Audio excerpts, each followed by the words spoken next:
Shalom Bapak Ibu, saudara-saudari yang kasih Tuhan kita Yesus Kristus. Pada pagi hari ini kita akan merenungkan kebenaran firman Tuhan yang terambil dalam Yohanes pasal 1 ayat 1 yang tertulis demikian. Pada mulanya adalah firman. Firman itu bersama-sama dengan Allah dan firman itu adalah Allah. Kita akan merenungkan kebenaran firman Tuhan dengan tema Firman Tuhan adalah sumber kebenaran sejati. Firman Tuhan adalah sumber kebenaran sejati. Sebagai orang percaya, kita telah diajarkan untuk mengenal kebenaran tentang firman Tuhan sebagai penuntun dalam tiap langkah hidup kita. Firman Tuhan mengajarkan kepada kita siapa itu Yesus, bagaimana Ia menciptakan segala sesuatu yang ada di dunia ini, dan kita mengenal Dia sebagai Allah yang berkuasa atas segala apapun yang ada di dalam dunia ini. Dan Ia sudah ada sebelum dunia dijadikan. Syarat untuk kita dapat memiliki kebenaran dalam hidup kita, yaitu harus percaya kepada Yesus Kristus dan mengakui bahwa Ia adalah Tuhan dan Juru Selamat dalam hidup kita. Hanya Dia satu-satunya Allah yang harus kita sembah sebagai orang percaya. Salah satu perjuangan dalam hidup beriman ialah bagaimana hidup dalam kebenaran. Hidup dalam kebenaran berarti hidup tanpa kepalsuan, hidup tanpa manipulasi. Dengan kata lain, hidup dalam kebenaran berarti hidup secara jujur. Dalam diri Allah tidak ada kepalsuan karena Allah adalah sumber kebenaran sejati. Selalu ada keselarasan antara apa yang dikatakan Allah dan yang diperbuatnya. Hal tersebut dapat kita lihat dalam Matius pasal 5 ayat 37 yang mengatakan, "Jika ya, hendaklah kamu katakan ya, jika tidak, hendaklah kamu katakan tidak."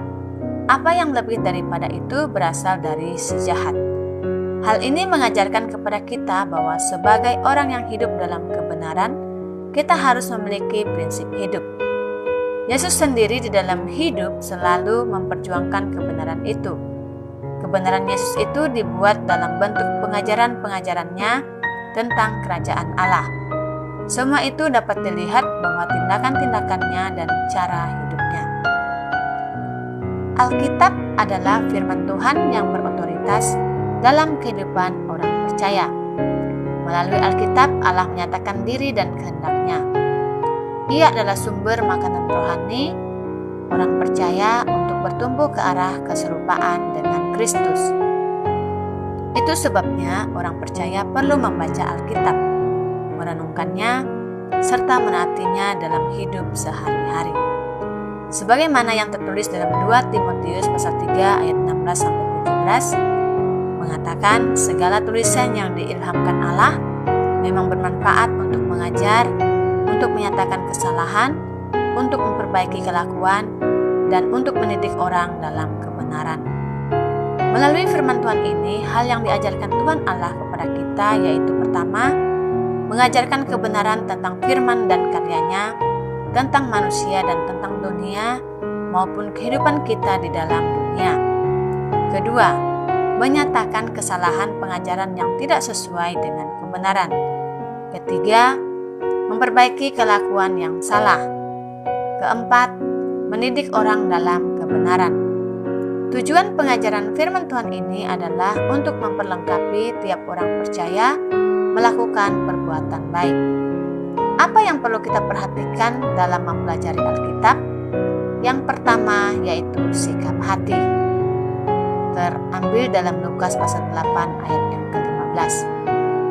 Yang jatuh di tanah yang baik, itu ialah orang yang setelah mendengar firman itu, menyimpannya dalam hati yang baik, dan mengeluarkan buah dalam ketekunan. Dalam bagian ini, hati yang terbuka seperti tanah yang baik dalam perumpamaan penabur. Yang kedua, rendah hati. Terambil dalam Mazmur pasal 25 ayat 9. Ia membimbing orang-orang yang rendah hati menurut hukum, dan ia mengajarkan jalannya kepada orang-orang yang rendah hati. Ketiga, tunduk terhadap otoritas firman.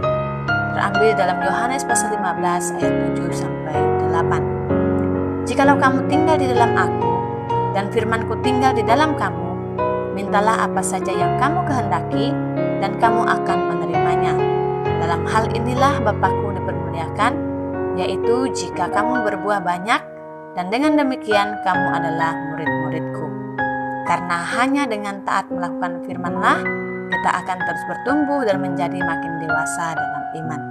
Demikian renungan firman Tuhan. Selamat beraktivitas. Tuhan Yesus memberkati.